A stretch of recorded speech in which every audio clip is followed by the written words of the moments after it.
안녕하세요. 졸업작품 1분반 8조의 발표를 시작하겠습니다.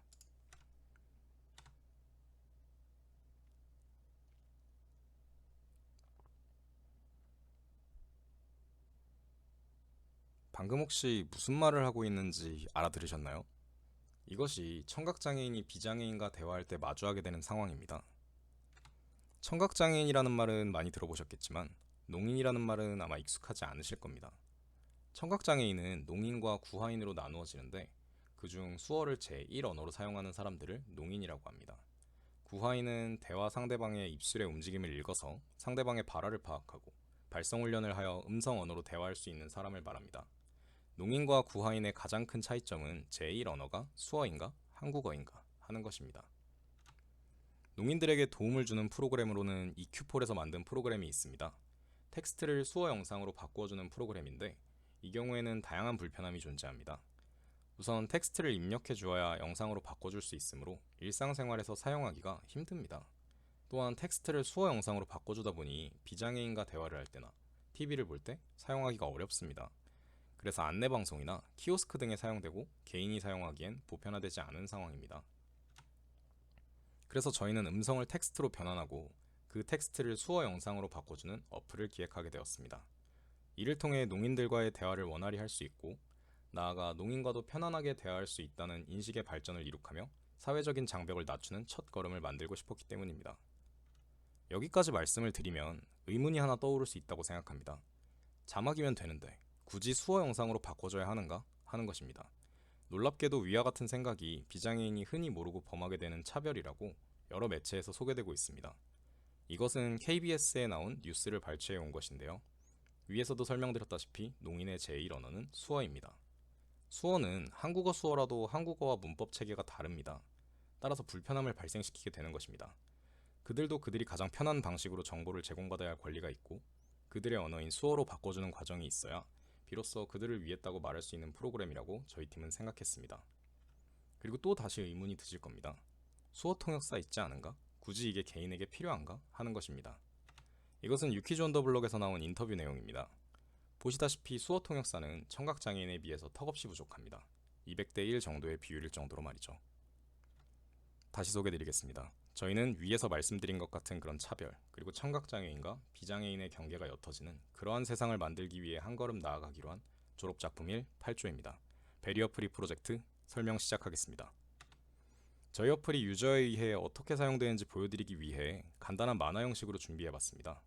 공대생인 철수는 미대생인 영희에게 지도를 보여주며 길을 물어봅니다. 영희는 철수가 청각장애인이라는 것을 인지하지 못했고 그냥 길을 설명해줍니다. 이때 철수는 베리어 프리 앱을 이용해서 실시간으로 영희의 말을 수어 영상으로 확인합니다. 인사말까지 마친 영희는 갈 길을 가고 철수도 갈 길을 갑니다. 이렇듯 베리어 프리 어플을 사용해서 농인과 비장애인의 경계를 어느 정도 허물 수 있습니다. 베리어 프리 프로젝트의 전체 플로우입니다. 오늘 점심에 뭐 먹을래? 라는 음성이 들어오면 STT 기술을 이용해서 음성을 텍스트로 전환하고 NLP, 즉 자연어 처리 과정을 이용해서 수어에 맞는 문법으로 변형해줍니다. 마무리로 이미 수어의 모션이 학습되어 있는 겐을 이용하여 포즈 영상을 만들고 해당 영상에 아바타를 입혀 3D 수화 영상을 출력합니다. 겐의 학습은 뒤에서 다루도록 하겠습니다. 그럼 제일 첫 단계인 음성을 텍스트로 바꿔주는 STT 설명드리겠습니다. STT는 스피치 투 텍스트의 약자로 음성을 텍스트로 바꿔주는 기술입니다. STT는 현재 굉장히 발전했고 다양한 종류의 STT API가 나와 있는 상황입니다. 여기서 논문과 썰트럭스라는 기업의 자료를 인용해서 설명드리자면 STT는 DNN이나 평범한 RNN, HMM을 사용하는 것보다 LSTM 모델로 동작시키는 것이 가장 낫다는 결과를 확인할 수 있습니다. 그래서 저희 팀도 LSTM을 사용하는 STT의 API를 제공하는 기업의 API를 사용하기로 결정했습니다. 텍스트로 변환이 끝났다면 이젠 자연어 처리와 겐을 사용하여 3D 영상으로 출력을 해줘야 합니다. 위에서 보시는 것은 수화학습 시스템에 대한 특허에서 발췌해온 내용입니다. 텍스트 해석부에서 NLP를 이용해 어순을 수어에 맞게 변형하는 것까지 하고 제어부의 검색부에서 텍스트 내용과 일치하는 영상을 검색해서 가져올 겁니다. 검색부에서 보낸 영상을 겐 모델의 인풋으로 넣고 겐 모델을 이용한 제어부를 거쳐서 애니메이션으로 바꿔서 3D 영상으로 출력을 해줄 겁니다. 오른쪽에 있는 그림은 실제로 술만 먹는다라는 텍스트가 프로세스를 거쳐서 3D 영상으로 출력이 되는 것을 보여준 것입니다. 위에서 말씀드린 텍스트 내용과 일치하는 영상을 검색하기 위해서는 AI 수어 데이터셋이 필요합니다. 그리고 저희 팀은 AI 허브에서 이를 제공하고 있는 것을 확인했습니다. AI 수어 데이터셋의 경우 관절 데이터 같은 키포인트, 그리고 해당 수어가 무슨 단어를 의미하는지 등을 메타데이터로 제공합니다. 이를 데이터 저장부의 3D 모션 저장부에 넣어놓고 활용할 겁니다. 텍스트에 맞춰 검색된 영상을 가져오게 되는 것이죠. 저희 프로젝트의 핵심 기술은 GAN이라고 할 수 있습니다.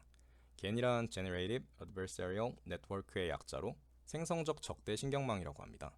간단히 말하면 제네레이터에서 계속 뭔가를 만들어내고 디스크리미네이터에서는 계속 평가를 합니다.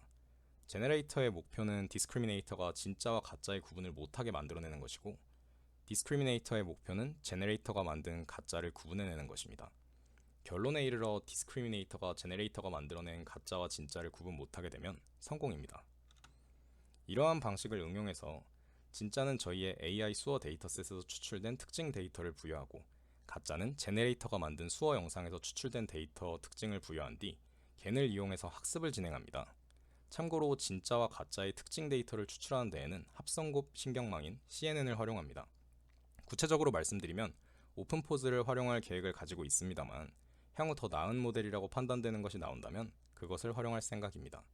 학습이 완료된 겐은 진짜와 같은 수어 영상의 프레임과 포즈를 만들 수 있게 됩니다. 이전 단계에서 만들어진 수어 포즈 프레임을 수어 어순에 맞게 커넥트하여 포즈 비디오를 생성합니다. 생성된 포즈 비디오를 모션 제네레이트하여 최종적인 3D 아바타 비디오를 리턴합니다. 이와 같은 기술을 통해 저희는 비장애인들의 청각장애인을 향한 장벽을 줄이고, 그들에 대해 알게 모르게 했던 차별을 완화시키며 더 나아가 그들에 대한 인식을 변화시키는 계기를 만드는 것을 목표로 하겠습니다. 이 목표가 달성되었을 때 저희의 비전으로 꼽고 있는 베리어 프리를 달성할 수 있을 것입니다. 저희의 계획은 우선 여름방학을 활용하여 저희 프로젝트에 사용되는 기술을 학습하고, 청각장애인분들을 돕는 봉사활동에 참여하여 청각장애인분들의 이야기와 의견을 직접 들어보고, 사용자인 청각장애인이 잘 활용할 수 있는 방향으로 앱을 구체화할 계획입니다.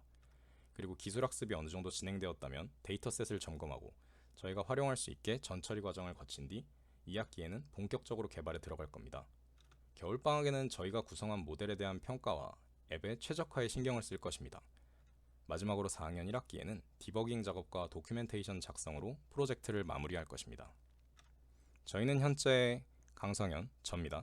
데이터 큐레이션과 프리프로세싱, 모델링과 앱 개발, 신은지 씨는 데이터 큐레이션, 인스펙션 및 모델의 적합성 판단 및 앱 개발, 유소연 씨는 데이터 큐레이션과 프리프로세싱, 모델링과 앱 개발, 이민아 씨는 데이터 큐레이션, 인스펙션, 모델의 이밸류에이션, 앱 개발의 역할을 부여하고, 자신의 역할을 완벽하게 수행하는 것을 통해 효율적으로 저희의 베리어 프리 프로젝트를 구현하려고 계획 중입니다. 하지만 향후 서로의 역할을 함께해가며 공유하고 다 함께 이 프로젝트를 성공시키는 것을 최종 목표로 보고 있습니다. 저희가 참고한 레퍼런스입니다. 혹시 나올 수 있는 예상 질문이 있을 것 같아서 말씀드려보자면, 아까 STT에 나온 LSTM은 대체 무엇이길래 가장 성능이 좋은 것인가 하고 물어보실 수 있다고 생각합니다. LSTM은 Long Short Term Memory의 약자로 기존 RNN의 단점인 출력과 먼 위치에 있는 정보를 기억할 수 없다는 것을 보완한 장단기 기억을 가능하게 설계한 신경망 구조입니다. 우리가 현재 시점에 뭔가를 얻기 위해서 멀지 않은 최근의 정보만 필요할 때도 있지만, 저희의 경우 말을 텍스트로 바꿔야 하기 때문에 더 많은 문맥을 필요로 하는 경우도 많습니다.